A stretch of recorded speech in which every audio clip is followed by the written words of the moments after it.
morning, everybody. My name is Charan of grade 8. Today I'm going to speak about beyond our solar system. The universe, it is a vast expanse of space, contains everything that is in existence.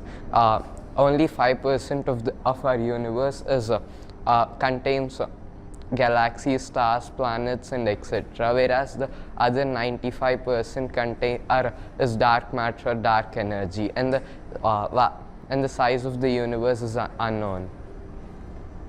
Stars.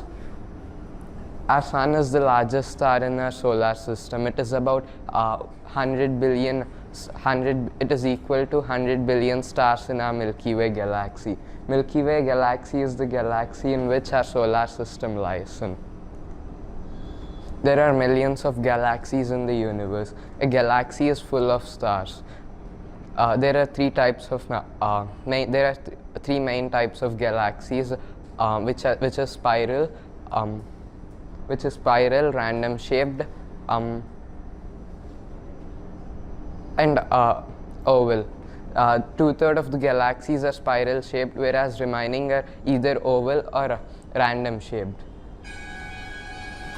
Exoplanets. There are thousands of planets. There are thousands of planets which are called exoplanets, orbiting stars in our galaxies. Each star you see in the sky has at least one exoplanet orbiting it. Thank you.